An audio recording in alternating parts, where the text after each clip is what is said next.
what's happened in so many American universities in response to the Hamas terrorist attacks. Before the blood was even dry on the Israeli civilians who were massacred, you had college students going out and demonstrating in favor of Hamas.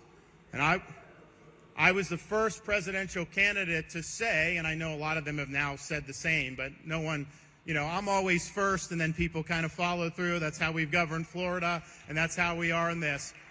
But I said very clearly that when I'm president, if you are in our country on a student visa and you're making common cause with Hamas, I am canceling your visa and I'm sending you home where you belong.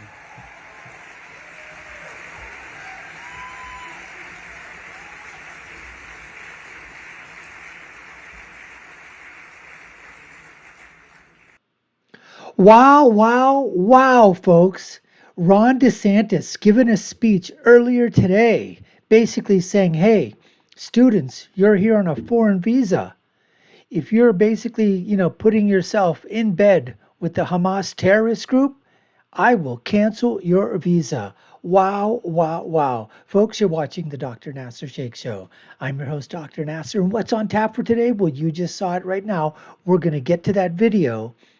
But before I do so, just want to say that, it may be something. Look, everybody's got a First Amendment right. Okay, free speech. We all know that. And if you want to go ahead and you want to demonstrate, you want to protest peacefully, and you want to say that, Palestine absolutely it has to be a two-state solution, and Israel is an apartheid state, and that's what you want to say, and that Israel's an occupying force, and Israel's doing this and they're doing that. Okay, fine. You have a right to go ahead and speak your mind. But when you start to align yourself and basically say that you're on the side of the Hamas terrorists or any terrorist group for that part, domestic or foreign, a line has to be drawn. I know there's going to be a lot of challenges if this ever occurred and, went to court because, the students are going to get lawyers, push that First Amendment right to protest and everything. So it's that fine line. But you know what? At least there's somebody out there that's saying, is anybody going to stand up? Is anybody going to stand up for the United States of America, for basically our allies, and say, look, we can agree to disagree on what's going on. It's obviously a terrible situation that's happening on both sides. You have innocents on both the Palestinian side and the Israeli side. Okay, but Hamas was the one that started this on the 7th. They're the terrorist group that started this. That's what has to be crystal clear. And then Israeli, what's a proportional response? That can be debated too. But for these students out there at these academic universities and colleges to put themselves in bed with the terrorist group, and when you ask them a question, to say, hey, do you support what Hamas did when they parachuted into that concert and literally, committed unbelievable atrocities against the Jewish people that were there? Children, women, men, students. Are you for that? Can you at least denounce the terrorism, the terrorists that Hamas caused, the Hamas terrorists? Can you do that? Most of them are, no, they're not even going to go there. They're going to talk about all the stuff that happens in the creation of Israel. We can't start going back to the past. We got to start from now and look to the future, folks. Anyways, let's get to the rest of that video right now. The rise of these chapters called Students for Justice in Palestine. And this is a group that took pains to say that they don't, quote, stand in solidarity with what Hamas did, that they are one and the same with what Hamas did. Well, you may have a First Amendment right to say a lot of dumb things, but you do not have a right to give material support to terrorists. So we deactivated the Students for Justice in Palestine in the state of Florida. It's done. Good job. Good job. We're not going to put up with this. I'm sick of funding our enemies. We're not doing that anymore in this country.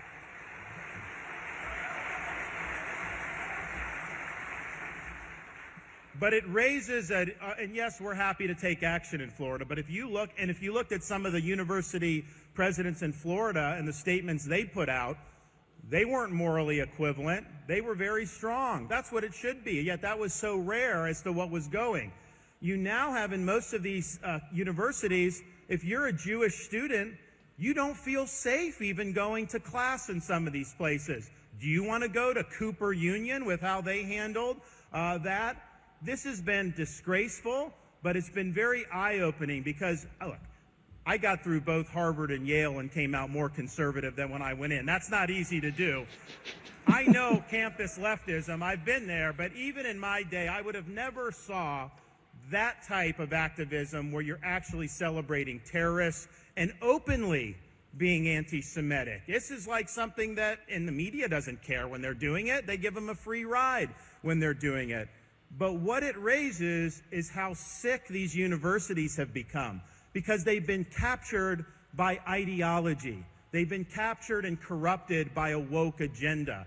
Anytime these institutions become corrupted by that, they become useless for us. And in Florida, we've taken action on that. This whole thing of DEI, diversity, equity, and inclusion, that's anti-Israel. It's anti-Jewish, 100% if you take that to the logical conclusion. The way it's practiced, DEI is really discrimination, exclusion, and indoctrination. That has no place in our public universities.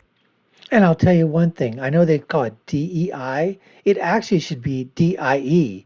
Diversity, right? Intolerance, exclusion. The acronym should be DIE, die. That's what it should be. That's the way I would basically say it. And in Florida, we have banned it from our public universities. It's done. Good job. But we need to take this seriously because it's only going to get worse unless we do for the country what we've done in Florida, and that is very simple. It's time for us to fight back, and fight back we must.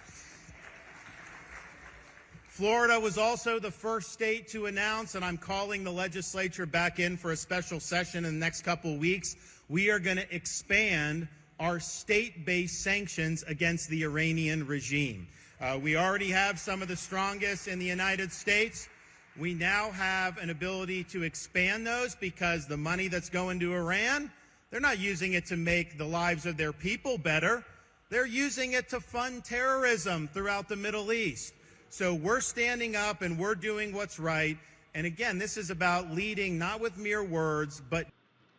So there you have it, folks. Ron DeSantis standing up for the United States of America, standing up and basically saying something that at least gets the conversation started.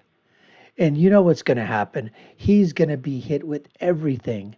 He's going to be called a racist. He's going to be called a bigot. He's going to be called an apartheid supporter. He's going to be called an occupier supporter. He's going to be called all these names, which is nothing that he hasn't seen or heard before.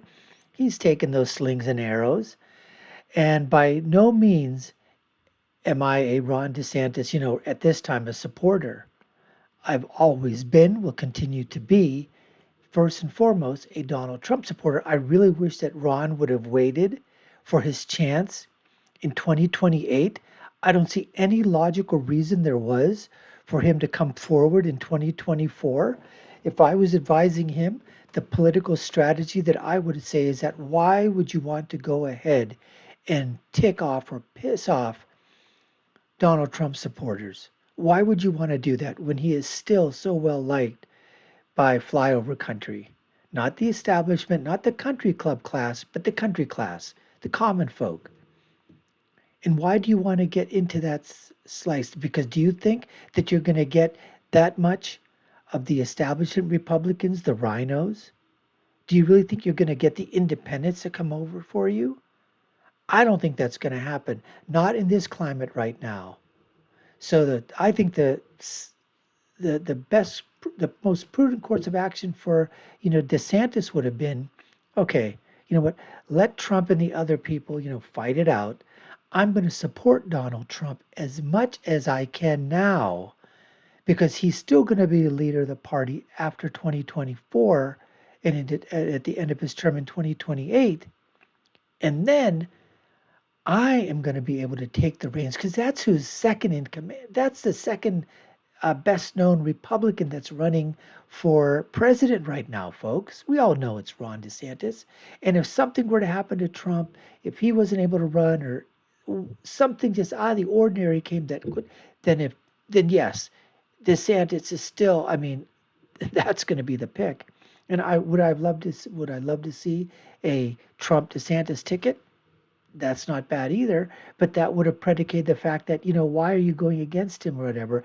And now you've got this stuff that's being said, and there's probably some truth to it, obviously. There is some, I'm sure it's what happens in political warfare, right? You say some things, you needle somebody, you say some things against them, it comes back and forth. Trump has a way of doing that thing. So, guess what, though? I think the prudent course would have been for DeSantis to have waited, get the Trump endorsement into 28, and now you're talking hopefully 2 terms for DeSantis, and you're talking 3 terms of Republicans in the White House. Anyways, folks, we appreciate you taking the time to watch. You've been watching the Dr. Nasir Shaikh Show.